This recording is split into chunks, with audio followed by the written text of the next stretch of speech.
So good evening, everyone. Welcome to our evening sutra lecture. The topic tonight is the heart of the Bodhisattva in the Avatamsaka Sutra. Reverend Hong Shi is unable to join us tonight, so he asked Jing Wei Shi and myself to stand in. You can say we're the substitute monks. And we thought of sharing a little bit about the four boundless hearts as it manifests within the Avatamsaka Sutra. Or I can bridge and get more connect with Bodhisattva heart. So, so to begin, we'll have our usual Dharma request. So this is a chance for everyone to, in our hearts, sincerely request the presence of the Buddhas and Bodhisattvas.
Please repeat after me. Namo tassa bhagavato arahato samma sambuddhassa.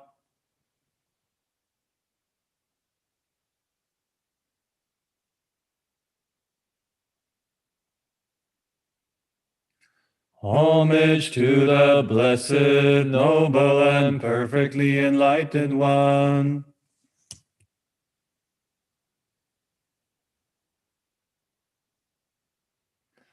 Namo sadanto sucedoye orahodi samya sambuddhoche.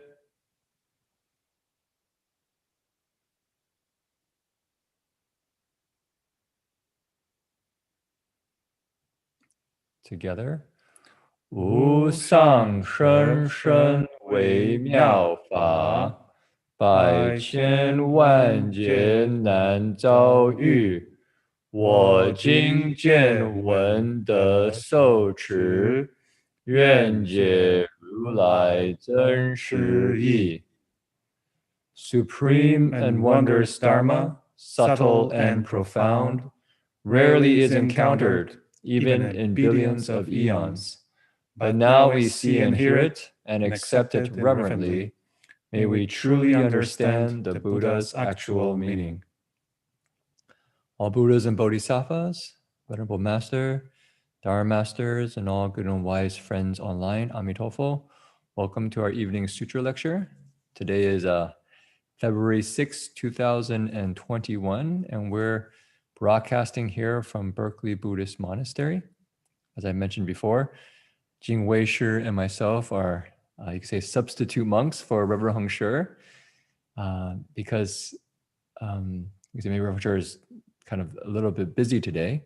And so we are going to still investigate the Avatamsaka Sutra, but look at a particular aspect of, you say, what's the Bodhisattva's heart like? And we thought of looking at the Purifying Practices chapter to get a glimpse of the Bodhisattva's heart. So let's begin.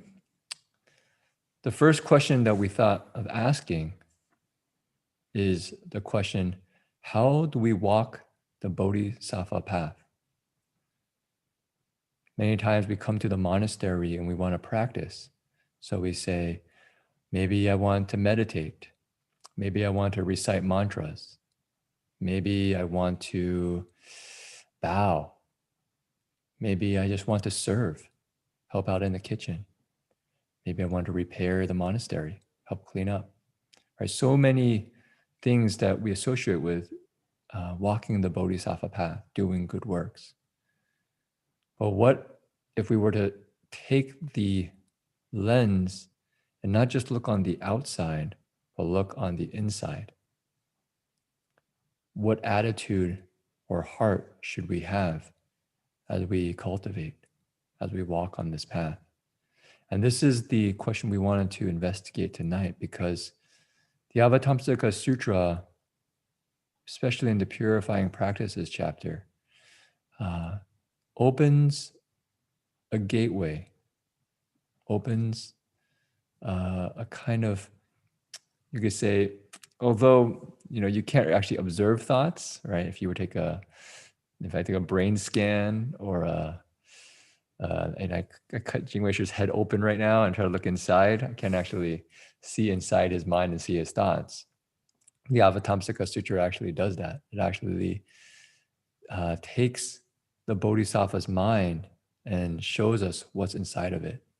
And that's what we thought of looking at today. But then making it something that we can also relate to in our day-to-day life, the hearts of kindness, compassion, joy, and equanimity. If people have been listening to many of the reflections Jing Weisher and myself have been giving, you could say we've been, we're like a broken record. We keep talking about the 4 boundless hearts, the 4 Brahma Viharas, because we're, as we said, enthusiasts. We really enjoy sharing kind of our reflections on these very important teachings of the Buddha. Particularly in the way how we can make this bodhisattva practice and path very relevant for us. Because sometimes we think that, the bodhisattvas are ideal beings, enlightened. We can be inspired by these practices, but how about me? Can I truly walk the bodhisattva path? Is it very accessible for me? How I can tune in to this bodhisattva frequency, I can say. And the 4 boundless hearts is one of the method how we can skillfully connect with our hearts and expand it. So what we wanted to look at is to jump into the Purifying Practices chapter, the Avatamsaka Sutra. I can show you the text. We're basing it on a provisional translation River Heng Shi gave at the Buddha Root Farm. So you'll see this is the Avatamsaka Sutra, or translated into English, the great flower garland scripture of the Buddha's expanded Mahayana teachings, chapter 11, Purifying Practices. And we put the English and Chinese here so that's easier to follow. And we're just going to give the highlights, because our topic tonight, because we're just doing one talk, is going to be what's in the Bodhisattva's heart and the Bodhisattva's mind as he cultivates the way, as he or she cultivates the Bodhisattva path. So I invite everyone, maybe put your palms together as we recite the sutra. At that time, foremost wisdom Bodhisattva asked Manjushri Bodhisattva, disciple of the Buddha, how does a Bodhisattva get faultless karma of body, speech, and mind? How does he get non-harming karma of body, speech, and mind? How does he get blameless karma of body, speech, and mind? So here, the Bodhisattva, foremost wisdom, is asking Manjushri Bodhisattva, who is usually considered the Bodhisattva of foremost wisdom, these questions about how does a Bodhisattva realize, you could say, karma, intentional actions of body, speech, and mind that are faultless, that are harmless, right? Do not cause any pain to ourselves or other people. and are blameless, aren't criticized by the wise. People who have wisdom look at those actions and go, those are good things to do.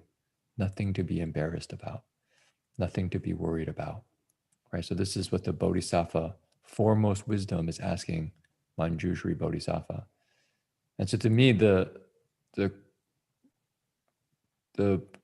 Bodhisattvas who ask the questions in the sutras are quite interesting because they're kind of representative of something oftentimes. And so here you could say is wisdom talking to wisdom, wisdom asking wisdom questions. You can say how we can purify our heart and mind, can be free from any suffering, because those mistakes, what we sometimes make with body, speech, or our thoughts, intentions, create the troubles, say, for ourselves and in others. So what is the most skillful approach to be free from it?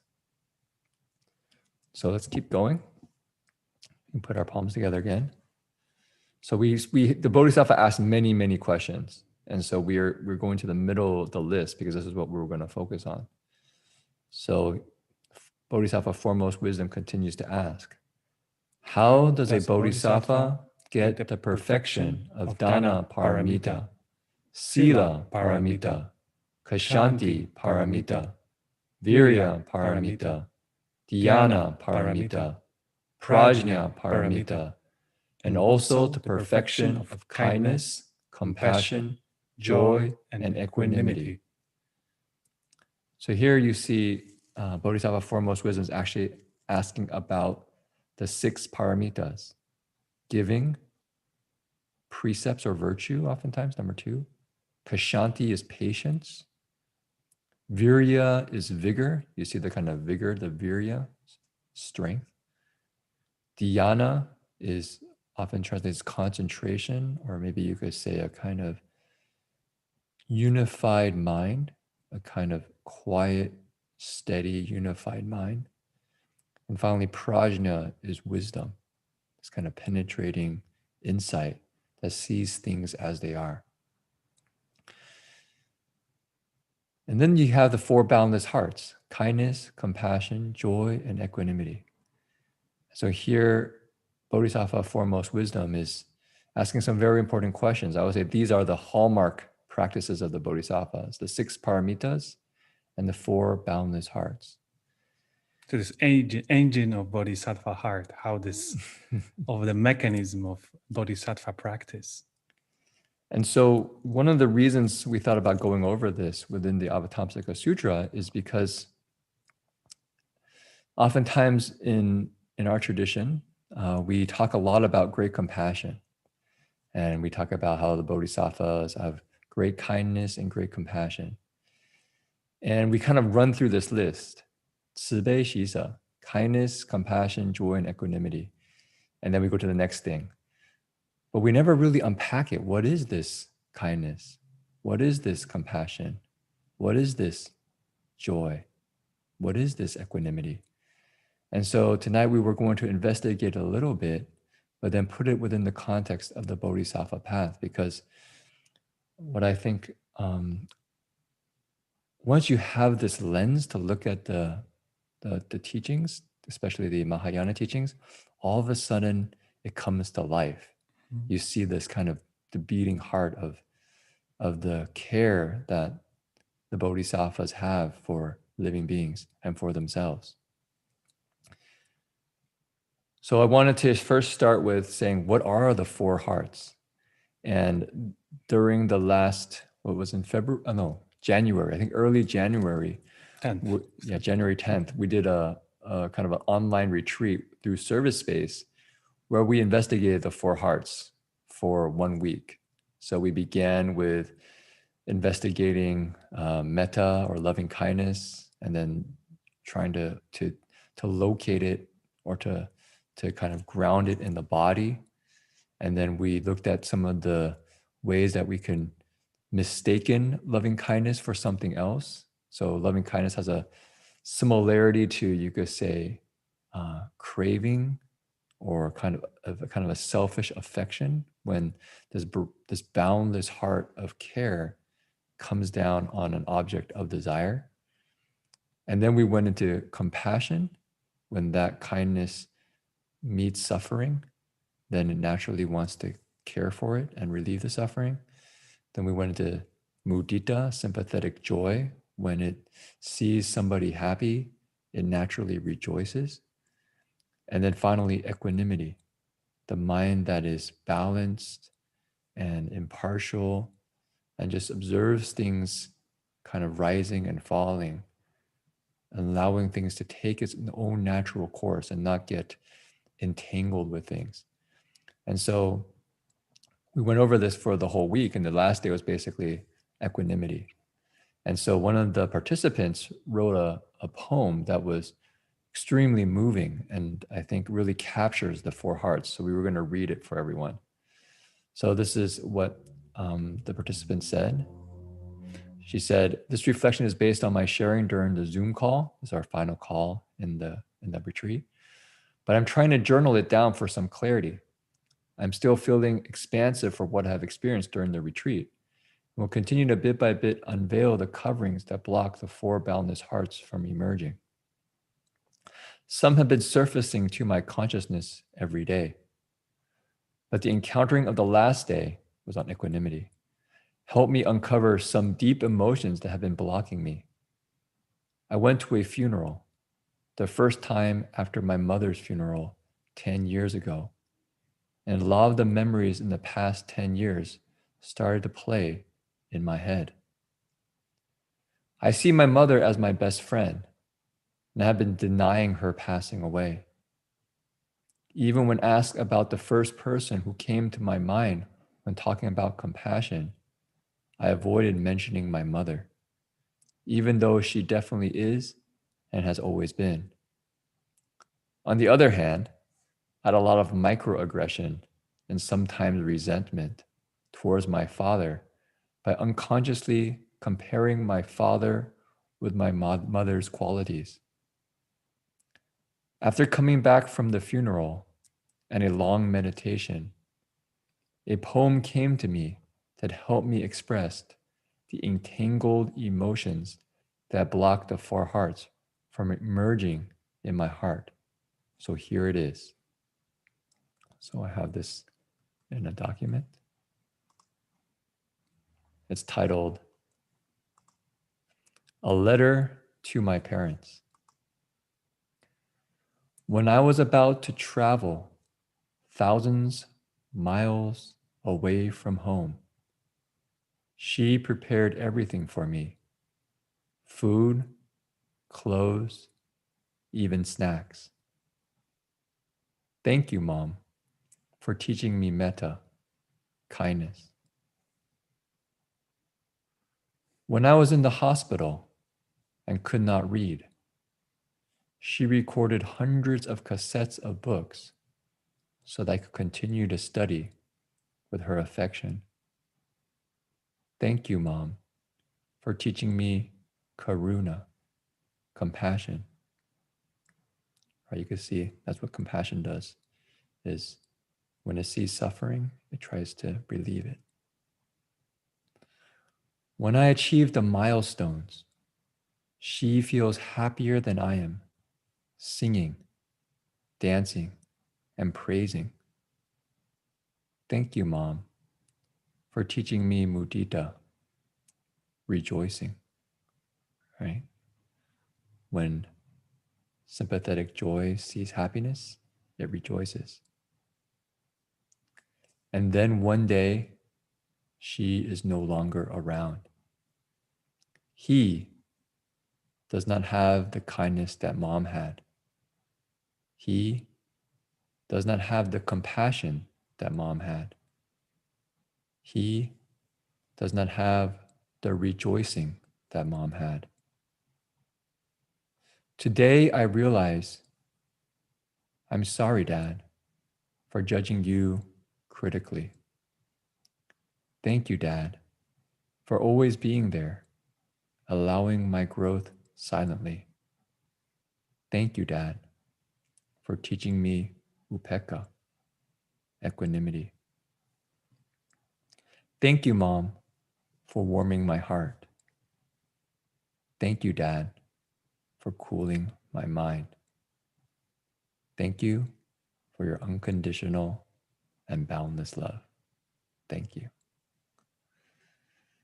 So I remember reading that and feeling deeply moved because I could definitely relate. Oftentimes we look at the care, at least for myself, of my mom, who is kind of always there, supporting, showing her affection. And then dad's kind of in the background, doing his own thing. But when I really reflect, actually, he's always this steady presence, there to support, there to care. And I'll take off the screen for a moment so we can just look at us. We often have a loving kindness meditation at the beginning of our retreat, where we think of somebody who cares for us. And we kind of try to tap into that sense of care as a way to cultivate this loving kindness. And oftentimes I think of my father, because I remember one time I had to get surgery. At the time I was a novice monk, and I went to Taiwan. And it was a pretty major surgery. So after the operation, I had to lay in the hospital bed for about a week, where I really couldn't move. I had to just lie there in bed. And actually, when you can't get up out of bed, it's very painful. And my dad stayed with me the whole time, helping me with food, helping me go to the bathroom, just being a quiet presence there. And I was deeply moved. I was, maybe in my about 30 at the time. And I haven't interacted with my dad in that way before, at least as I can remember, having grown up. My dad actually trying to feed me and help me go to the bathroom is a kind of interesting experience. But I was struck by how naturally he did it. There wasn't any sense of disgust or that I was a burden. It was just this very natural care. It wasn't like he was somehow overly affectionate. He just did it like just what you do as a dad. And I remember just feeling, wow, I feel really safe and protected, although I was in pain, although I was in a hospital. I had somebody nearby who deeply cared for me. And I felt kind of unconditionally, I'm just somebody he's caring for, not expecting me to give anything back to him. And so oftentimes for me, just to tap into the frequency of loving kindness, I just meditate and I reflect on that experience of my father caring for me. And that kind of brings a kind of a warmth to my heart, a sense of safety. And then I can kind of slowly deepen it. And that's, I think, this practice of loving kindness is not so far away. It's not something that is very complicated.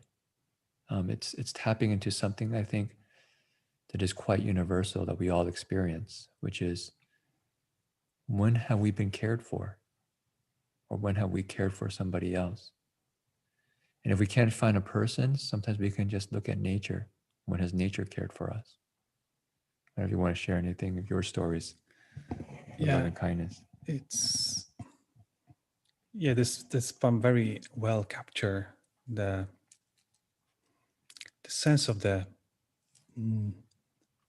boundless hearts, but you're seeing it's not a kind of coming from kind of intellectual mind, right? There's this participant says, after sitting in meditation, and it's like naturally these words come out. And in the retreat, we're saying that we very often dismiss what really means loving kindness. Like, yeah, loving kindness, yeah, sure. It's obvious, right? Kindness. Or compassion, yeah, compassion. Yeah, we need to be compassionate. And as we're seeing this actually is that we try to be very authentic in this. Like Jin Chuan mentioned about his father, we are sharing that he imagined his presence, his face expression, even what he felt when he cared about him, what Jin Chuan felt on his heart. And we're calling this meta triggers. all different people have different ones. For me, for instance, grandma. And I remember it when I maybe was 6 years old directly, how heart feels when someone deeply, unconditionally care.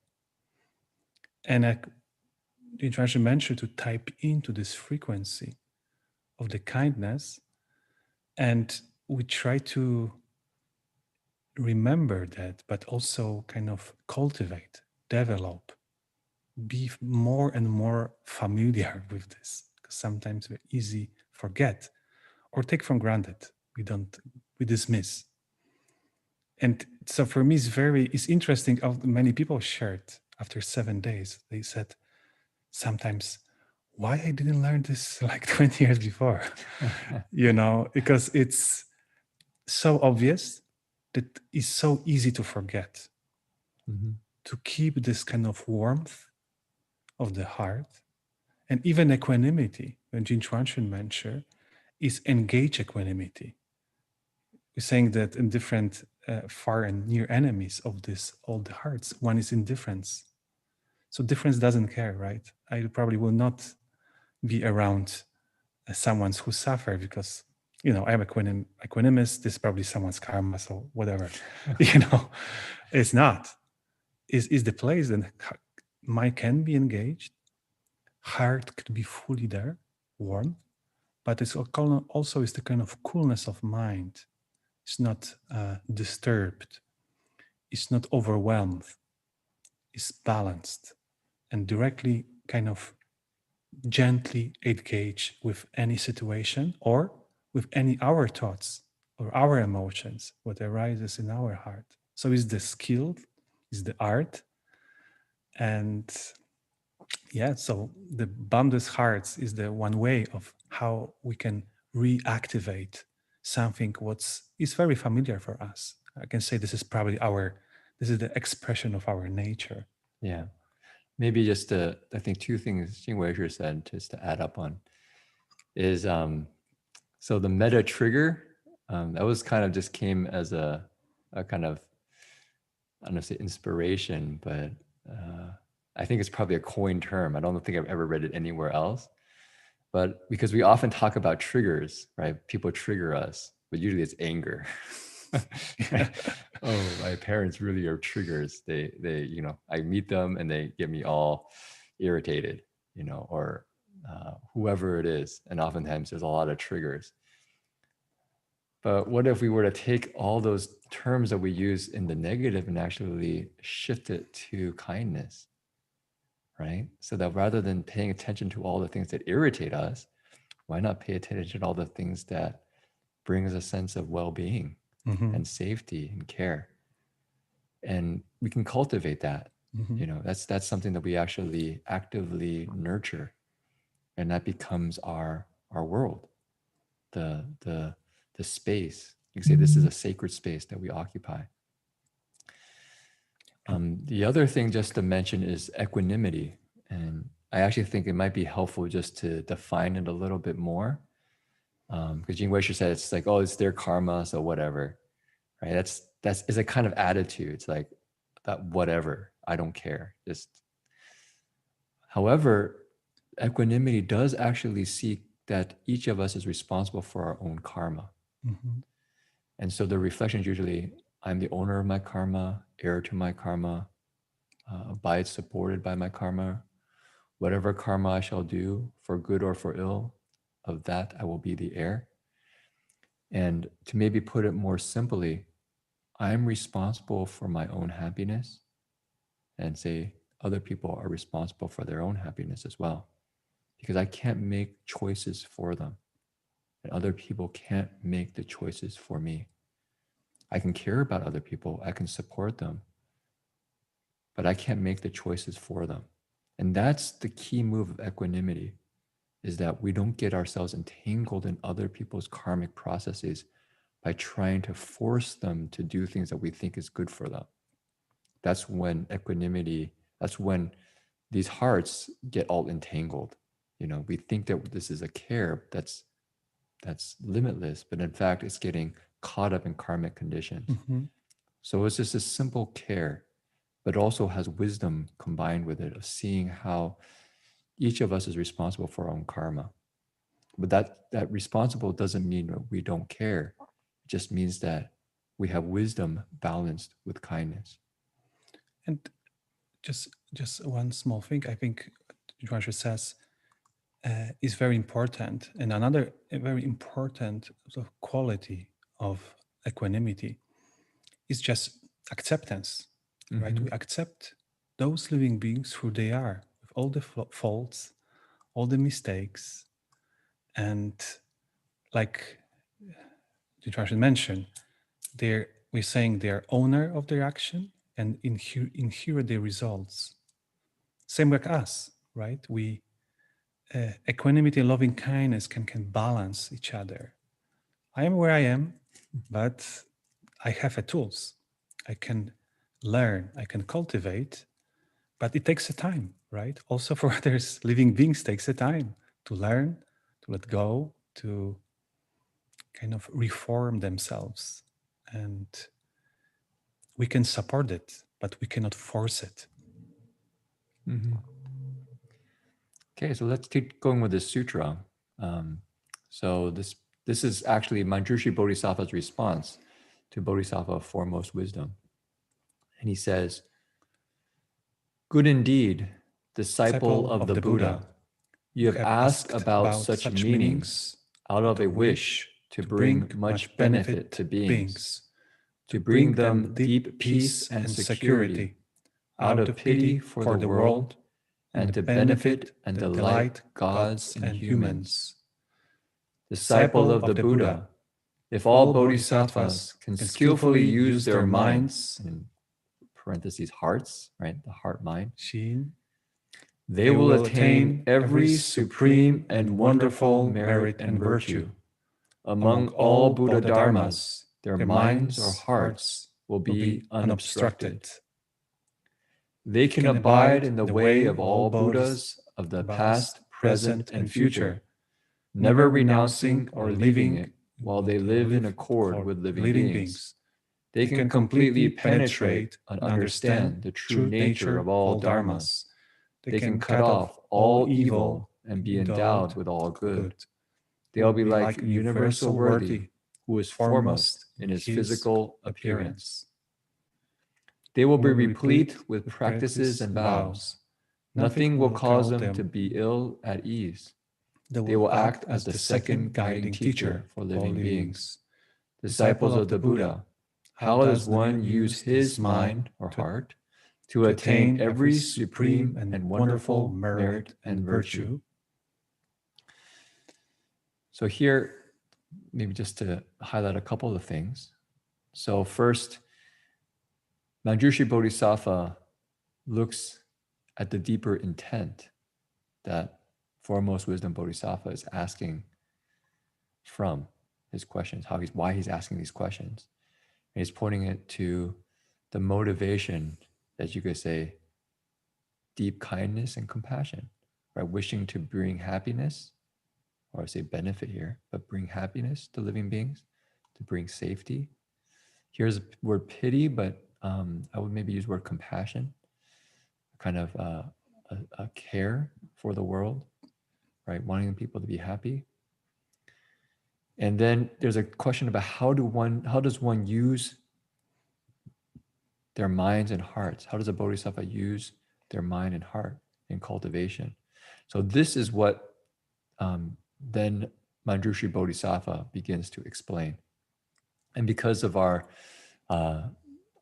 time, we won't go into so much detail in looking at the motivations of Bodhisattva foremost wisdom. We actually wanted to go into the actual practice that, or the actual way that the Bodhisattva uses his or her mind that the sutra gives. And it's very interesting because rather than giving, you could say, abstract philosophy, where does the sutra go? It goes to our everyday life, the most kind of mundane places that we can imagine. And so there's many, many verses. So we just picked out, I would say, kind of 5 different situations that we go through every day as a place for people to reflect on. We thought maybe you can make these your metta triggers. So for instance, when you wake up in the morning and actually in the Purifying Practices chapter, this is the last verse that's given in the sequence of verses. But we moved it to the top because as monastics, I do not know if people know, we learn something called the 53 small mantras, 53小咒, as part of our monastic training. And we're taught to memorize these mantras and then carry them throughout the day so that when we wake up, we recite this mantra or we recite this verse to kind of start out our day. And these become part of our daily life, waking up, putting on our clothes, using the bathroom, eating food, washing our hands, brushing our teeth, right? The most kind of basic mundane things of life get infused with these verses.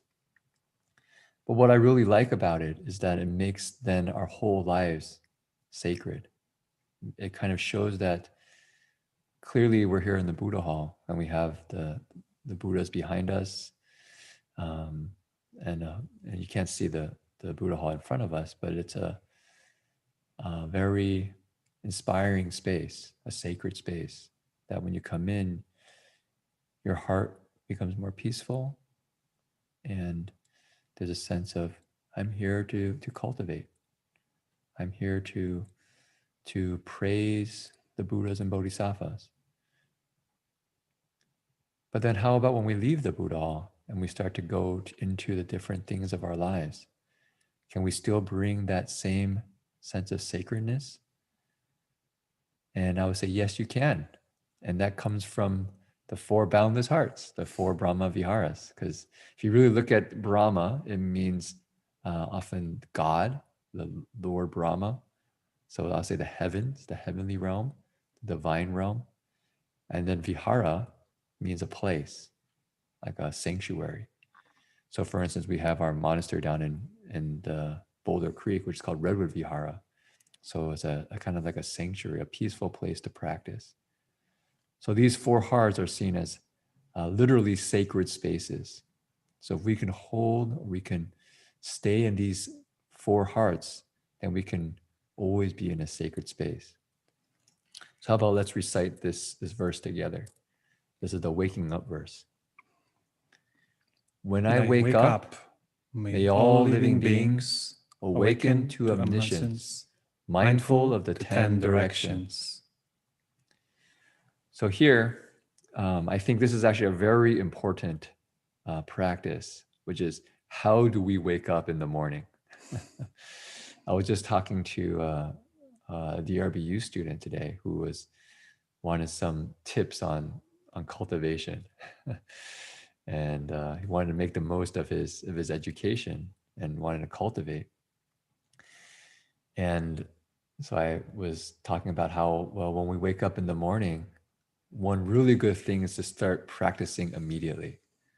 If your practice is to recite Guan Yin Bodhisattva's name or the Great Compassion mantra, then immediately start. Don't wait.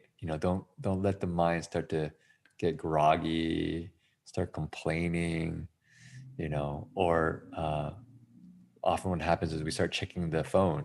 We check the iPhone or your Android phone or whatever your smartphone for, maybe on email, maybe you got a text message, because the problem is our alarm clock's also on our cell phone. So our smartphone rings or, with the alarm, and then we look at it and then we see all the notifications, and then our mind gets all scattered with all the things we have to do.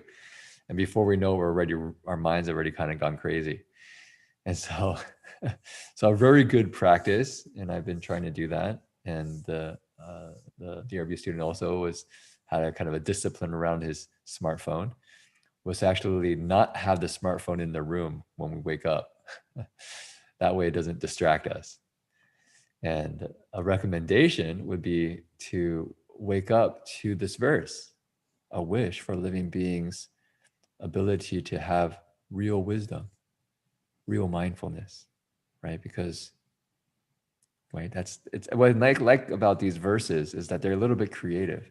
So you take this act of waking up and then you connect it to the Buddha waking up, by waking up to this profound wisdom that knows all, that sees all. And then also this waking up has a kind of mindfulness, a kind of awareness of everything that's going on. So this is a wish, right, when we get up, that I would recommend. You can take this verse for yourself, or if you want to create your own verse, right, when I wake up in the morning, you can say, I wish that I can stay alert throughout the whole day. Or if you want to connect even more, I hope everyone in my family can have clarity of mind. Right? It's a kind of a simple wish that comes from the depth of our heart. And that becomes the way we start our day. That sets our intention. And can, like Manjushri giving the suggestion, do you want to know what Bodhisattva do when wake up? Here's the answer. Yeah, exactly. I wake up, may all living beings be awakened. So it means the first conscious thoughts is related to creating the bodhicitta, right? Body resolve. I want to make all living beings free from any suffering, wishing them well-being and happiness. And this is kind of the extension of the loving kindness practice, right? Metta and compassion, kind of deep care for all living beings. So it's like we can be too, like Bodhisattva, kind of type into this frequency, kind of choose the channel what is our channel in our radio station, right? This is Chuan mentioned, is a irritation channel, or kind of be the best channel, or judging, or we have many of them, many speakers try to tell us different things, or we choose the frequency which remind us that I can be kind, I can also care about kindness others. And I think it's very important, like Intuition says, even not just stop with the first intention, but deepen this intention. Instead of to check our phone, maybe it's good to check our heart, and just maybe if you have time, even for 10 minutes, just sit down, relax, and just feel it through, right? Type into this loving kindness, this caring frequency. And like we in the monastery, the first thing what we do, we go into the Buddha hall and we chant,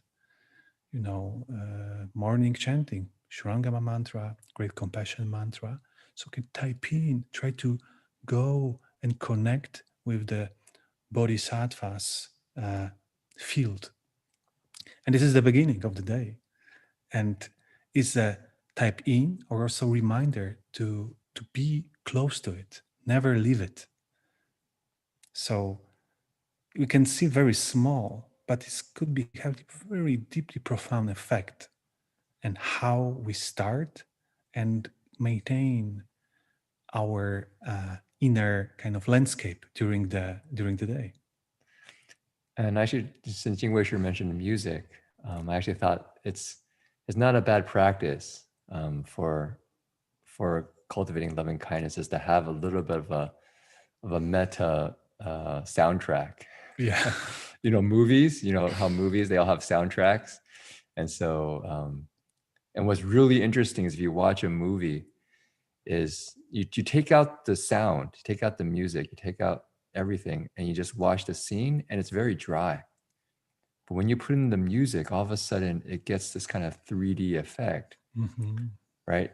And you can have almost any scene, and if you just add different kinds of music to it, it changes the whole tone of that scene, Right? If you have a normal scene of somebody maybe giving somebody some item, and in the background you have a kind of a joyful background music, maybe they're just being very generous. But if that person's giving that item and you have a very sinister music in the background, you think, ooh, something is wrong. What's going to happen? Right? And so music has a very deep effect on our heart. And so why not use that kind of frequency to help us cultivate? And so that's why in the mornings we recite the mantras, the Shurangama mantra, the Great Compassion mantra. Otherwise, there's many songs online that are, I would say, kind of embody this kind of spirit of metta, a kind of care. Like, for instance, I think of our pod, we did "You've Got a Friend."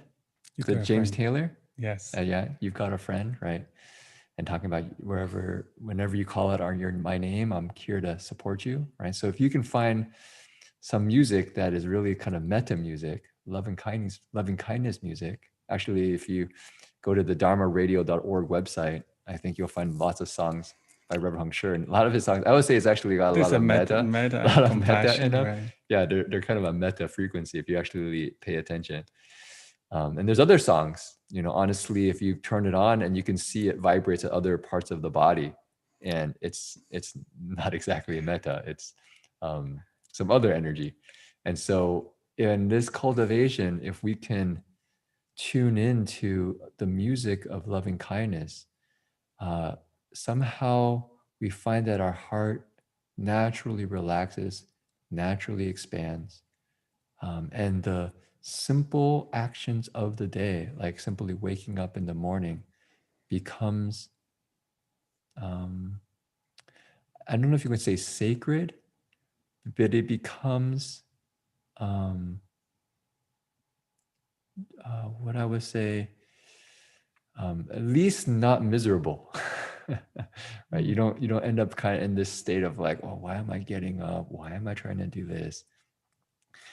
But if we can really cultivate this intention and with real sincerity, then yeah, that moment of waking up can actually be a very joyful moment of, wow, another day I can cultivate my mind.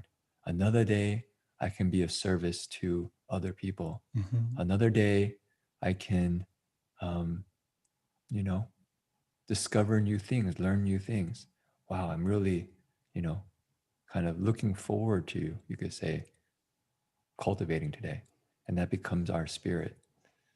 And speaking about this, what kind of melody we play in your mind? And recently I was listening to one of the podcasts when one man mentioned about his experience with how he dealt with alcohol addiction. It was interesting. He says that sometimes when I hear some music, when I used to listen, when I was in this kind of drinking mode, he says, I start feeling that I'm in the movie. And, all these old habits, arises. I want to kind of go to this kind of adventure, maybe go to the bar, and you feel like you are in the movie, in this music, in the kind of playing somewhere in behind. And Ginge Farcher mentioned that the songs and the albums of Reverend Heng Sure, what you can find in the radio, Dharma Radio, if you want to get them, what you have to do, you have to write act of kindness. So it's interesting. The first connection with this music is coming from our heart of giving and generosity. And I can say heart from loving kindness. And it's good to, again, reinforce, to have this kind of good playlist of mantras or any music that can calm down and uplift the heart. And be in tune, which maybe sound or noise disturb the space. Mm-hmm.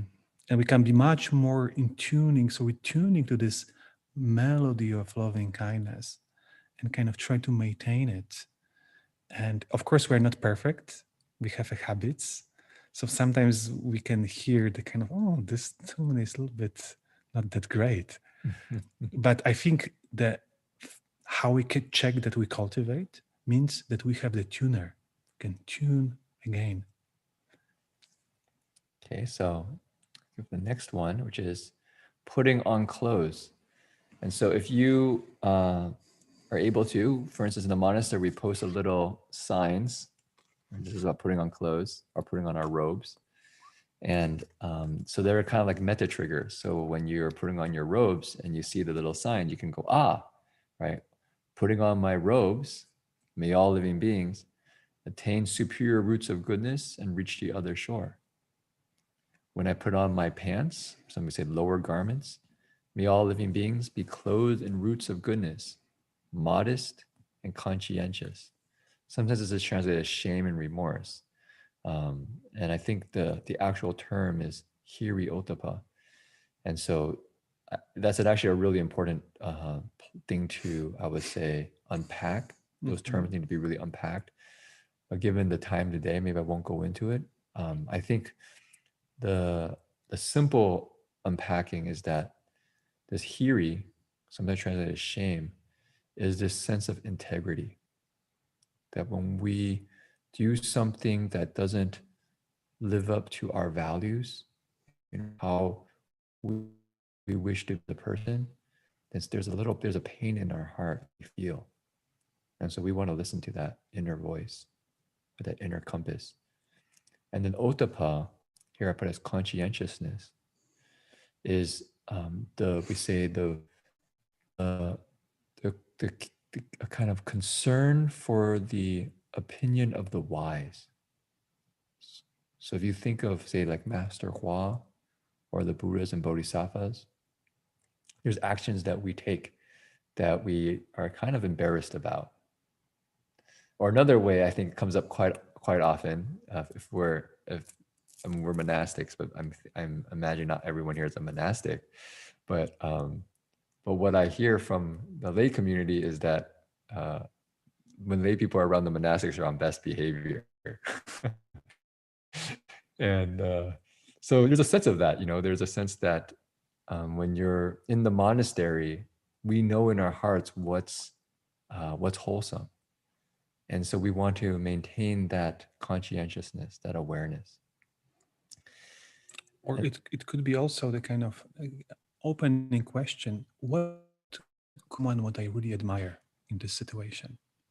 What I very care for? What very kind of has a wisdom, has the quality, what very kind of uplift me?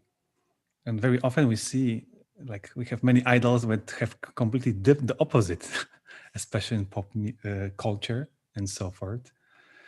They're not very often encourage us to do like very wholesome actions, like Evan Sure often saying this model of James Bond, right? Kiss, kiss, bang, bang.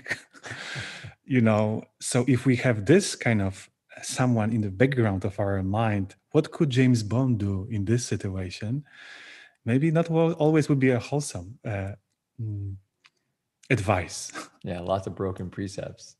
A lot of broken precepts. And in the end, if we go into hiri, how does it feel when I'm not in tune with these precepts, with I'm do internal kind of harm to myself? How does it affect me, my heart, and my well-being? We can be closer and closer to this feeling. And what's be interesting too is you can listen to those soundtracks for those movies, and you also can get a sense of what energy they're trying to produce in us, right? So it's interesting. You can kind of start to observe how does our heart feel when we start to tune inside. We could begin to feel all of these other inner emotions that are getting triggered.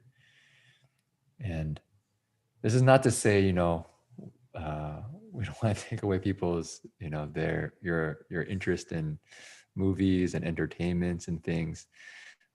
Each of us have our own causes and conditions.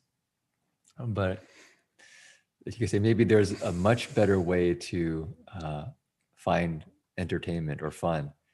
And within the field of loving kindness, there's actually a great big field to explore, whereas actually a fun that just expands is not a fun that it leaves us kind of drained at the end of it, looking for the next hit.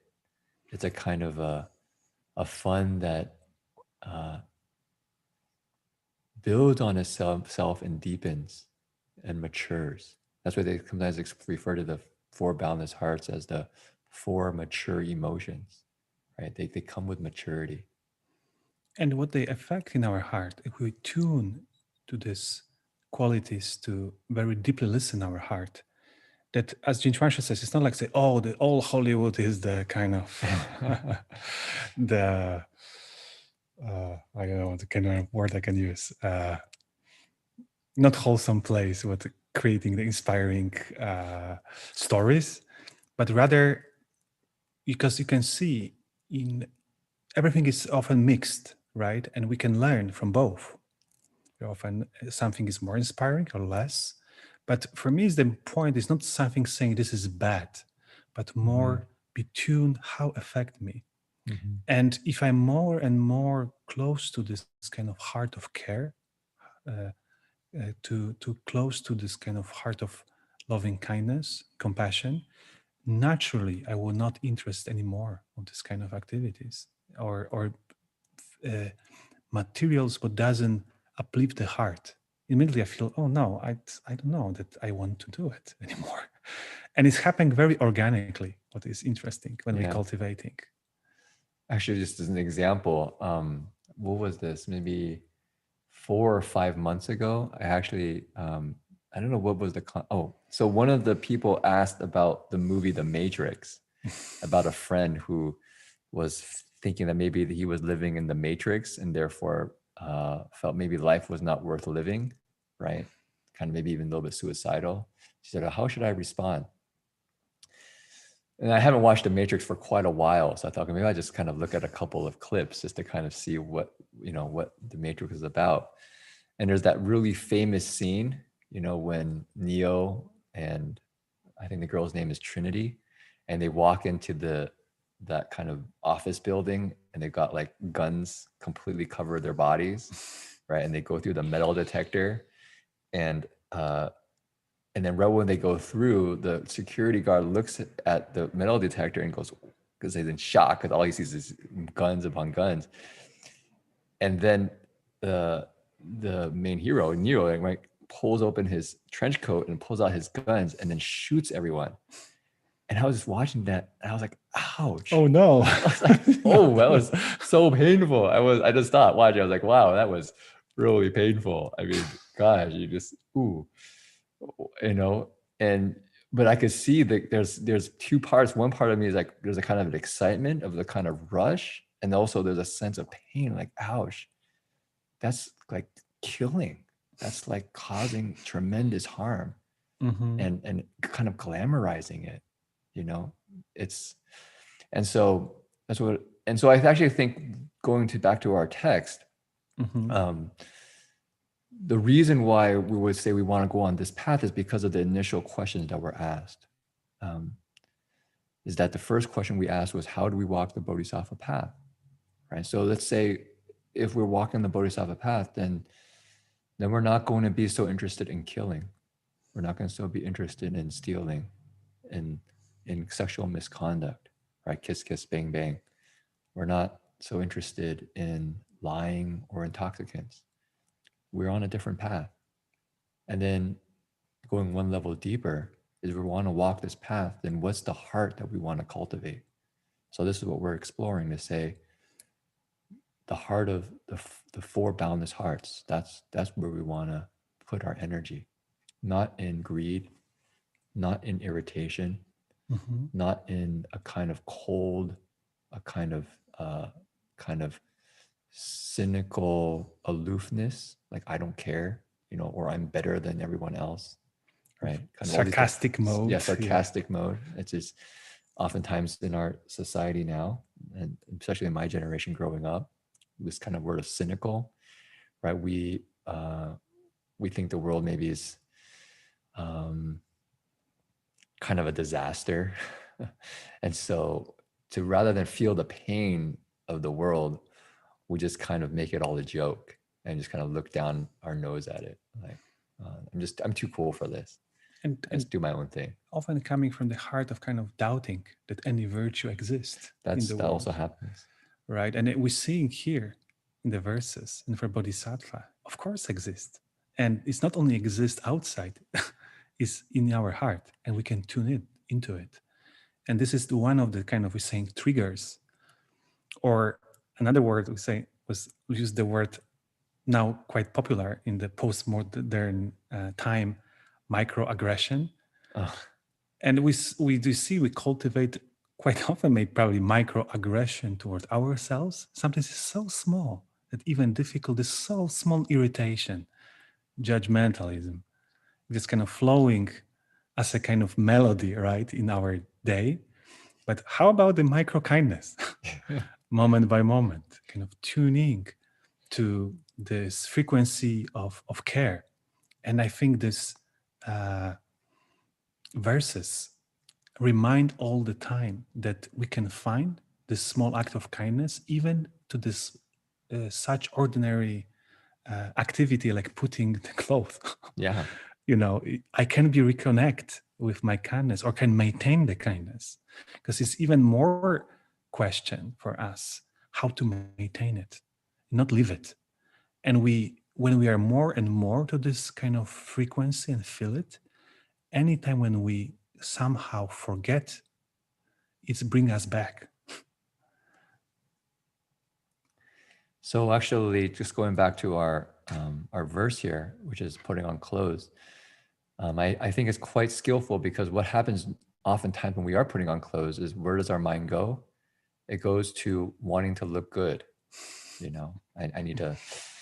I get the monks. We don't have. We don't have too much to wear. So is it still okay? The green. Maybe now is the time for brown or yellow. For right? brown and yellow. Or brown or yellow. We got basically, is it morning ceremony, evening ceremony? We got our yellow sash on. If it's during the day, brown sash, and our robe is pretty much the same color, and so we don't have too many choices. But normally, I remember as a layman, in the world, we're trying to dress up. Oh, I want to kind of impress other people. I want to kind of look really good, right? And so, or I can even have the opposite mentality. I don't care about what people think. I'm too cool for looking good. So you have a different move of the mind, which is kind of this: I'm too cool. But it's the same kind of underlying, you could say, affliction, which is kind of a kind of pride, or a kind of a craving to look a certain way, because our clothing often becomes so intertwined with our identity. Right. But here, the Bodhisattva doesn't do that. When the Bodhisattva puts on clothes, what does he think? He thinks, or she thinks, that really where it's at is our roots of goodness, our kind of spiritual foundation, right? That's where they put their energy. The clothing is just a reminder for us to really develop a good foundation in practice. And then here is really interesting about Hiri and Ottappa, because oftentimes they describe this as a very important virtues that we should wear on our body all the time, that we tune in to our inner sense of integrity and you could say respect for other people. So here, this is a rough translation Jing Wei Shi myself worked on, but it was modesty and conscientiousness, because I thought that when you put on clothing, there's a sense of modesty. We're trying to kind of maintain a certain sense of modesty, and conscientiousness is we also are respecting other people. So that's the heart. When we can put on these clothing, it's just to be modest, to be respectful to other people, to be appropriate. We don't need to kind of put on a show. And it's interesting because it's kind of investigate together what's is behind these verses. But the another aspect why we put the clothes or want to dress up, because we want to be more attractive, right? We want to be more beautiful to some extent. And we're seeing this from Bodhisattva perspective, the beauty lies in different place. What is make really beautiful? Yeah. Part of the real kindness. And we can feel it, like if we meet people who have real virtue and we are around them, it's like, wow, you want to stay there.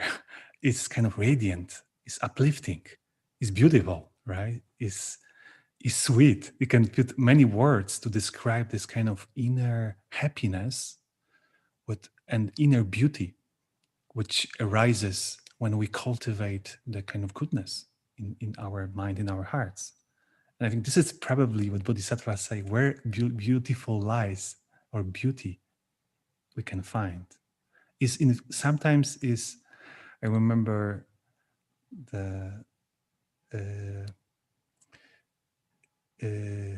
Mr. Rogers says that he has in his office the quote, and he says, it's kind of funny because I'm working for television, and he quote from Little Prince, this famous book.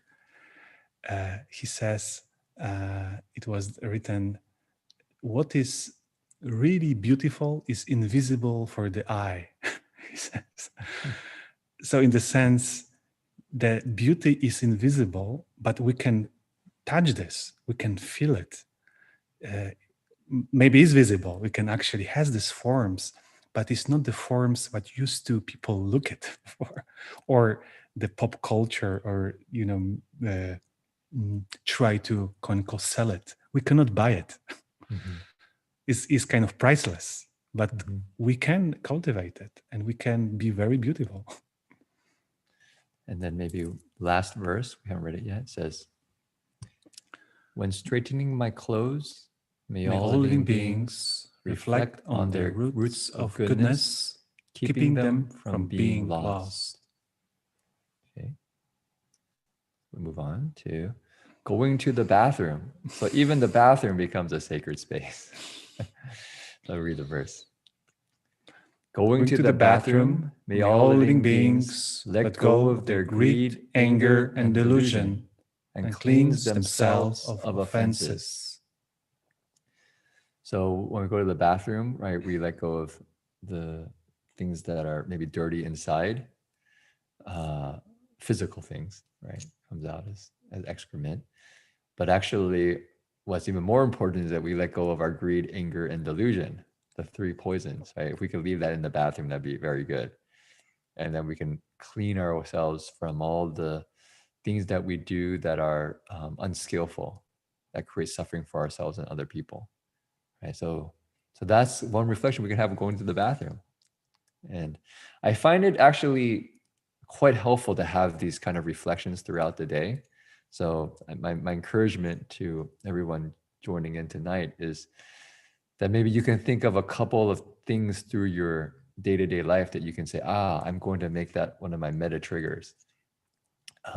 Because what happens is when you make this a habit, so for instance, when we go to the bathroom, we have a verse for going to the bathroom. We have a verse for kind of getting toilet paper, flushing the toilet, washing your hands, right?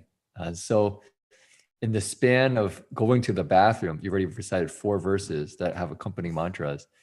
And so what I found helpful about it, let's say I actually get into some kind of mood, if I haven't been really washing my mind so carefully, and it kind of got a little bit of irritation or some kind of weird, then if I'm going to the bathroom, it kind of does a reset, because all of a sudden it kind of puts in these different reflections, 1, 2, 3, 4, and I just come out, let's go back to reciting Guan Yin's name. I don't need to dwell in aversion or some kind of affliction. And so these meta triggers kind of pull the mind out of its kind of delusion, out of its confusion. And right, like we can be very creative. At the time of the Buddha,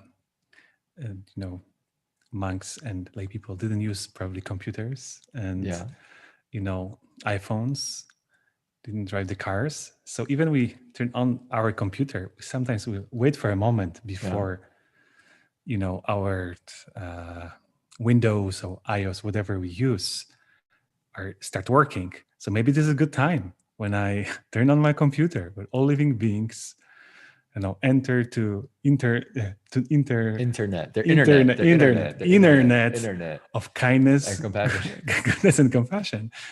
And it was so many moments when I took my iPhone or I took my phone, and we can relate it to this, to some wholesome actions and activity.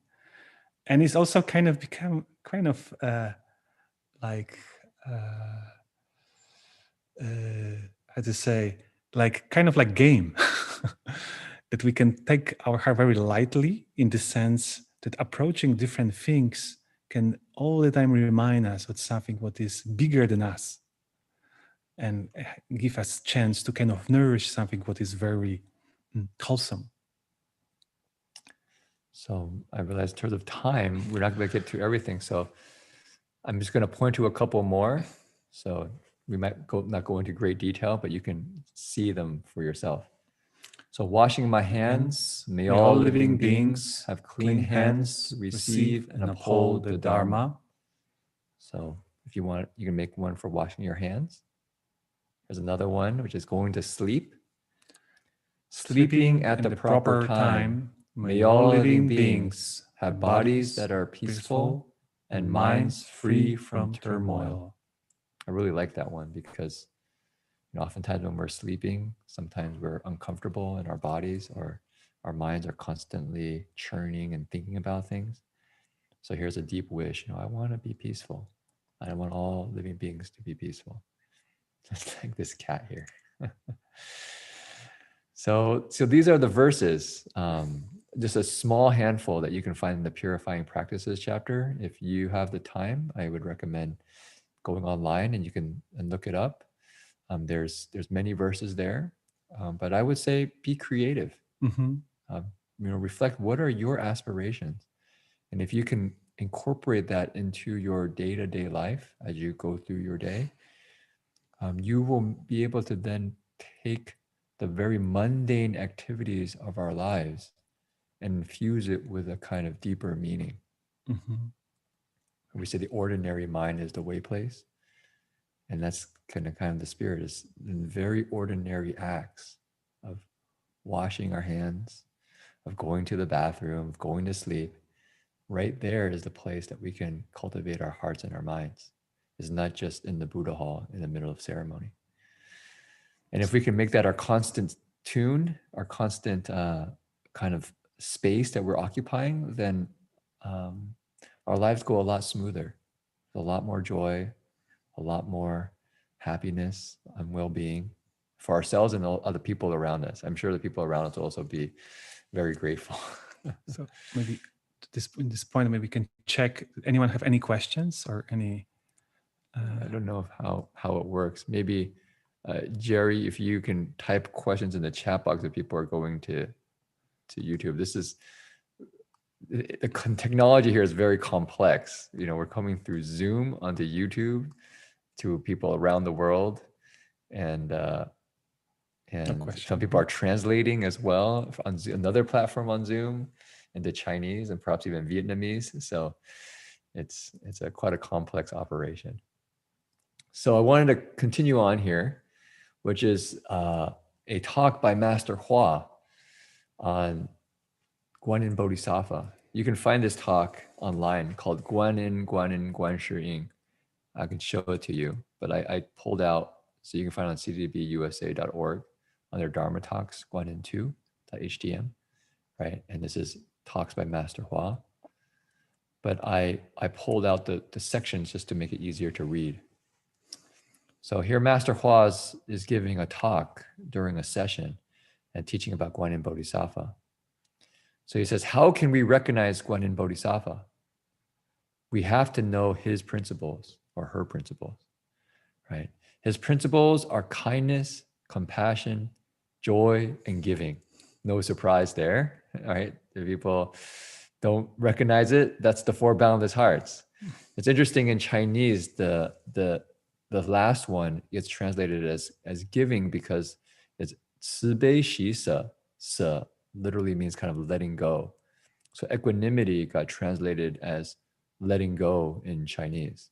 And you can think about that more deeply if you want, but it's actually the 4 hearts: kindness, compassion, appreciative joy, and equanimity. We should learn Guan Yin Bodhisattva's kindness and be kind towards those with whom we have no affinities. Kindness means making living beings happy, wishing them well. May you be happy. May you be safe. May you be peaceful, right? Wishing them happiness. It means sharing our own happiness with living beings and not being selfish. Compassion pulls beings out of suffering. May you be free of suffering, right? That's oftentimes the reflection. We should help those who are suffering or in difficulty. Joy, or this is appreciative joy or mudita, means being happy and not feeling angry even when others get angry at us. Giving, or equanimity, means taking our most prized possessions and giving them to living beings. If we can base our practice on the 4 limitless minds or hearts of kindness, compassion, joy, and giving, then we are true Buddhists. Okay, this is Master Hua. Those who lack the 4 limitless minds are not qualified to be Buddhists. That's a little bit strong, but I think Master Hua is making a point. This is very important. If we're cultivating the Dharma, we want to cultivate these 4 hearts. If we don't, then we're missing really, you could say, this essential piece of the Dharma, right? We can be doing all the form right. We can be meditating, we can be reciting, we can be, serving at the monastery. But if we don't cultivate these 4 hearts, then we're not really tuning into really the spirit, the heart of what the Dharma offers. We can be coming from a place of pride, like, I'm trying to get myself to look good in front of other people, so that's why I'm working so hard in my meditation. I'm the best meditator, or I'm the best Dharma protector, or the best monk, right? And that's not the heart of loving kindness. That's the heart of ego, right? Although the external might look the same, the internal is very different. And so we want to cultivate these 4 hearts. Yeah, so it's not like from place that we're Buddhists because of our identity, right? This is the best religion in the world. Now I will convert everyone around me. Or, a sense of identity, just more kind of universal language, what all humans and animals can understand, what is kindness, right? I can tell you that most people will be interested about the Dharma if they seeing that we authentically are kind and they feel safe around us. It's just, so sometimes it's much more than word what we're saying, that more our attitude or our appearance or our action. And I think Wei brought that up. And I think that's a super important point about if we wish other people to become Buddhists, especially parents. Teach kids, many tragic stories. Tragic stories. I feel really a bit sad because I could say maybe I'm part of the younger generation. And so I can relate to the kids who sometimes come to the monastery. And I get a sense for myself, like, wow, if I was having to come to the monastery under the conditions of how people are coming in, I probably would run the other way. And honestly, that brings a kind of sense of sadness in my heart, because I realize how wonderful the Dharma is. Mm-hmm. And as Jing Wei just said, kindness is a universal language. So as parents who also see the real value in the Dharma as this kind of path to real happiness and well-being, a life of blessings and goodness, to share with our children means really tapping into this place of kindness. And this kindness begins with what? Begins with listening to our kids, caring for them, finding out who they really are and caring for their lives so that they don't suffer. It's not about my appearance and wanting them to match my kind of identity. Right? Kindness doesn't come from that place of right and wrong. It comes from a place of, oh, I want you to be happy. I want you not to suffer, both in the short term and in the long term. So it's not just giving in to every whim of the child, but it's by seeing, I know that, maybe eating 3 gallons of ice cream is not going to be good for the kid in the long run, right? So I'm going to find ways that he or she can eat a healthy diet for his well-being or her well-being in the future. So it requires a lot of skill and wisdom and skillful means, but where it comes from is a heart of loving kindness. Mm-hmm. And so it's important. So Jingwei just said about bringing the Dharma to others, to the next generation. The 4 hearts, I think, are essential.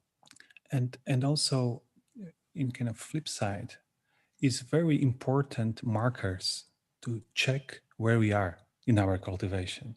So if I cultivate like 15 years and become more uptight, more critic for everyone else around me, more harsh, maybe even to myself, so it means probably I'm missing something, you know. and we often saying how to begin with our practice of loving kindness. Learn how to relax, deeply relax. And sometimes it's so simple to say, it's so difficult to do. Yeah. You know, to just be more relaxed, have a more open heart, and just maintain it. It sounds not difficult, but as we know, it's not easy. But I think that all the tools and Dharma methods are created to type into this place. Mm-hmm. And if we miss it, it's good to keep in mind, okay, maybe I need to adjust something, back to listening our heart deeply. And it's not like that, like sometimes saying that from child perspective is like, I don't know, when I saw my mother in monastery, she became more uptight, more criticize me for many things, and more kind of harsh to some extent, right? Then, oh, it's amazing. I really want to see that my mother more going there because it's more kind, more relaxed. And just maybe one thing that was quite striking to me, I was talking today with our friend who was working in Redwood Vihara, Redwood Forest, and his wife joined the for Boundless Heart retreat. Oh, okay. And I said, so have you? Can you tell me what was her, feedback? You know, what she did like it, or he says, yeah, she actually changed a lot. He's much more calmer, you know, and much more patient. And it's like, wow, this is quite amazing, you know. And it's interesting that, and for me, this is something what's really benefit. If we want to really benefit our friends, our families, this is when we cultivate, they feel much more safer around us, much more supported by us. And it's coming from this kind of heart of care, and we can feel it, right? This is not kind of foreign for us to recognize that. Oops, sorry, I just jumped screens. So I realized time's almost up, which is no problem. So I will point you to that talk online yourself. You can read it, but because it's actually quite good, because Master Hua actually says Guan Yin Bodhisattva is basically kindness and compassion, and great strength is joy and equanimity. And he says that we don't recognize the 3 stages who are right next to us all the time, right? That there are these 4 hearts, that they're right there all the time. The 3 stages are right there all the time, right? So what's the way to get to the Pure Land? Well, the 4 hearts. Of course. Of course. I mean, you could say this is the bridge in, this is the gateway. And so what we can say maybe at the very, this last couple of minutes is we talk a lot about cultivating these 4 hearts. And if people are actually really interested in kind of exploring this, and Xing just mentioned the pod, I thought actually it might not be bad to talk about the pod a little bit here. Let me see if I can pull it up. So because I have the website for it, is that it's a chance to actually look at these 4 with a lot more detail. Not just kind of, right now we're just talking about it kind of a little bit more, not say abstractly, but just kind of stories and principles. But from this particular, if you want to go here, it's pod.servicespace.org/apply/4hearts. And here you can see just a description. And from March 14th to the 21st, Jing Weishu and myself will be helping lead the pod, the 7-day pod, but actually this pod is not really led by us. It's actually a group learning experience. Everyone learns from each other. And as we mentioned, there's basically a week where we start with an orientation. Then there's prompts every day where we talk about what metta is, what loving kindness is, and we try to make it very accessible. So it's not just from a Buddhist perspective, but we have things from psychology, from science, from other religions, music, poetry, art, and to kind of tap into this place. Because what we found is this loving kindness is not just within the Buddhist tradition. It's actually something you can find in many, many places. And but however, Buddhism has definitely made a mark on modern society through the mindfulness movement and then through loving kindness meditation, that there's been many scientific studies on it and psychological kind of methodologies that have been developed using loving kindness. Even to, for instance, I was very inspired to seeing that some methods like loving kindness is used to cure the PTSD, post-traumatic stress syndrome disorder. You know, so it's has a kind of clinical studies and clear kind of research showing that those method works actually and make a huge difference. People who suffer tremendous kind of discomfort and kind of internal difficulties. And so it's got a lot of subtlety to it, because we mentioned, so this one came about because we were looking at something called the near enemies and the far enemies, meaning that metta, or loving kindness, compassion, joy, and equanimity, they are boundless and unconditioned, but it's very easy, if we're not really kind of paying attention, close attention to our heart and our mind, to slip into the near enemies. So this unconditional care and kindness can slip into kind of a selfish affection, of kind of a possessiveness, you know, because there's a kind of an energy to it. Loving kindness has this kind of open-hearted energy, and that open-hearted energy can easily collapse on an object of desire. And then, for instance, compassion. What's really interesting is compassion's near enemy is actually grief and sorrow or depression. So compassion is actually an energized loving kindness that encounters suffering, right? When loving kindness encounters suffering, it becomes this energized compassion. So we're saying this is the loving kindness in action. Loving kindness in action. But what happens is a kind of a move of the heart where we actually attach to an outcome. We need the suffering to end, maybe because we're uncomfortable with that suffering. So actually it's about us. And so when that suffering doesn't end, we feel really sad, right? Or we have this expectation, the suffering has to end by this time, otherwise we're frustrated, you know? And so then we feel sad, right? There's many ways our mind can attach. And so we had to watch our mind from attaching in that way. So there's a skill here. And so we investigate this together. Sympathetic joy is actually very interesting, because the near enemy of that is excitement. So it's kind of like when we like, for instance, like if Jingwei is successful in something, for instance, he's going to Rebel Vihara, he's working really hard, he's happy with all the men down there working on the property, and I'm very happy for him. But if I were to kind of get overly excited, it's like, wow, you're doing such a good job, and all of a sudden it gets this kind of excited kind of energy, then that gets to the near enemy of mudita, of sympathetic joy. And also it's interesting because it's remedy for boredom.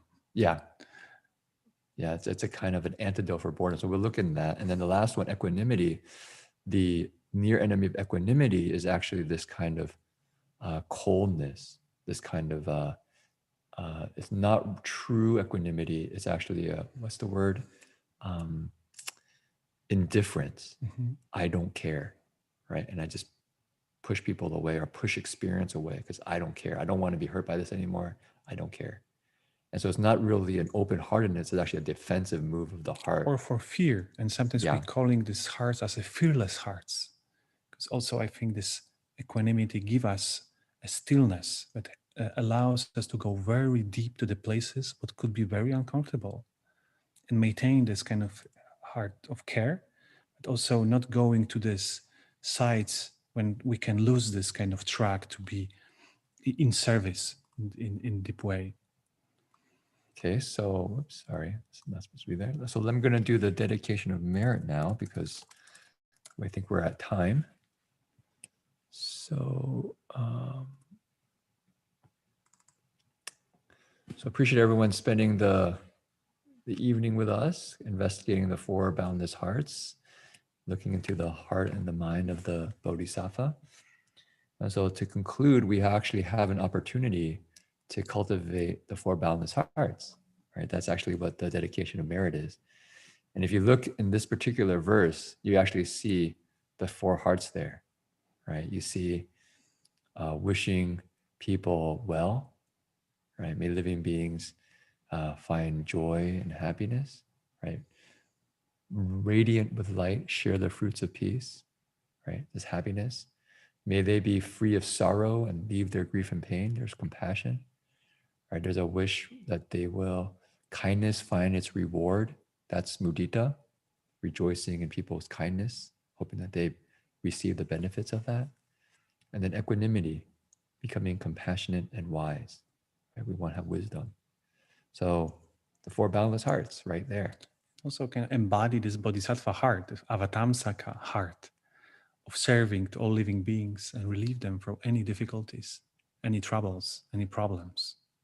And wish them finally to be liberated. Right? Okay, so how about we do the dedication of merit? May every living beings, our minds as one and radiant with light, share the fruits of peace with hearts of goodness, luminous and bright. If people hear and see how hands and hearts can find in giving unity, may our minds awake to great compassion, wisdom, and to joy. May kindness find reward. May all who sorrow leave their grief and pain. May this boundless light dispel the darkness of our endless night. Because our hearts are one, this world of pain turns into paradise. May all become compassionate and wise. May all become compassionate and wise. 3 bows.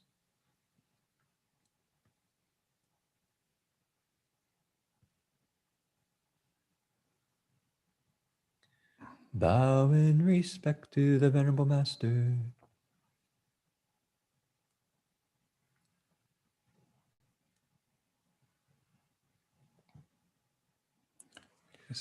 Okay, so maybe we can do some brief announcements. So we have for this upcoming Monday, we actually have a talk by Ajahn Jayasaro through DRBU. If you're interested in joining, you can type in the BBM contact form. We'll send you a link for that talk. Ajahn Jayasaro is a senior monk in the Thai forest tradition, and it'll be on how does the Theravada tradition engage in education. And so that'll be a great opportunity to kind of study. You need something? And then, sorry, let me stop sharing. And then we also have Lunar New Year coming up next Friday. And so I think the current plan is to do Om Mani Padme Hum in the morning from 8:30 a.m. to 10 a.m. So you can come and join us for that. Otherwise, if you have time, you can join us for the pod on March 14th to the 21st on the Brahma Viharas, on the 4 boundless hearts. Definitely encourage you to use the Purify Practices, the verses. can come out with some. Maybe you can share. Yeah. So, okay. So wish everyone a good rest of the evening or a rest of the day. And Rev Hong Sure will be back next week. So, And also everyone wish well. you all happy lunar Happy Lunar New Year. Lunar New Yeah. Year. Yeah. Chúc mừng man nói. Pretty good. 新年快乐. I can do that. 好. Okay. 阿弥陀佛. Đó.